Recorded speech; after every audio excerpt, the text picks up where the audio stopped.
war in Iraq, the forward headquarters for the U.S. Central Command and for General Tommy Franks was in Qatar, a tiny sheikhdom on the Persian Gulf that is energy-rich and strategically located. Qatar is also, as Ed Bradley reported when we ran this report for the first time just before the outbreak of the war, one of the most interesting and progressive countries in the Arab world, and one of America's closest allies and best friends. Located on the outskirts of Doha, the capital of Qatar, is a military base called Asaliya, a warehouse facility with a deliberately low profile. More than 1,000 U.S. troops are stationed here, but you'd hardly know it. These flags behind me, the flags of Qatar and the United States, are the only visible symbols that this base, Asaliya, sits on some of the most strategic real estate in the Middle East. Since the end of the Gulf War, the United States has used these prefabricated warehouses to store everything from Humvees to tanks.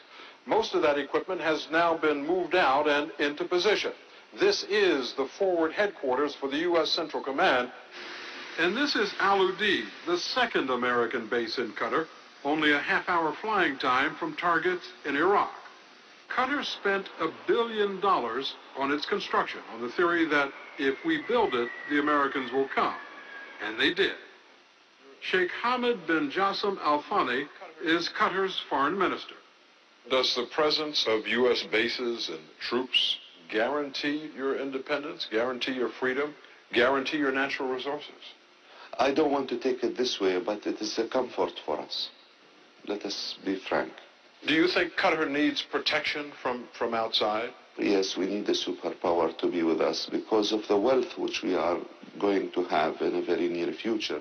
Sheikh Hamad bin Khalifa Al Thani is the ruler of Qatar, the emir.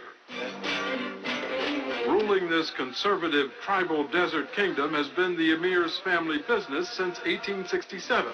He is the one. But after 135 years of hereditary autocratic rule, Sheikh Hamad decreed that it was time for Qatar to try something which in the Arab world is rare: democracy. Do you believe that democracy is an essential ingredient for change? Well, any people they want to develop their countries, they have to practice democracy. That's what I believe, because there is no one could say that he will be the qualified person to lead. Sheikh Hamad made himself the qualified person to lead the old-fashioned way in this part of the world. He deposed his own father in a bloodless coup in 1995. He had already convinced his extended family change was a necessity. If Qatar wanted to be more than just another insignificant Gulf sheikhdom most of the world had never heard of. They have now. When the emir created Al Jazeera, the first independent satellite news channel in the Arab world, he put Qatar on the map, broadcasting controversial interviews, Osama bin Laden communiques, and talk shows that frequently criticize other Arab regimes. Where does it come from? I mean, what is your motivation? You didn't have to do this. No, but you know, if I look around the world, I could see the most progressive country who's practicing democracy. When the world looks at Qatar, that's what Sheikh Hamad would like it to see: a progressive country practicing democracy.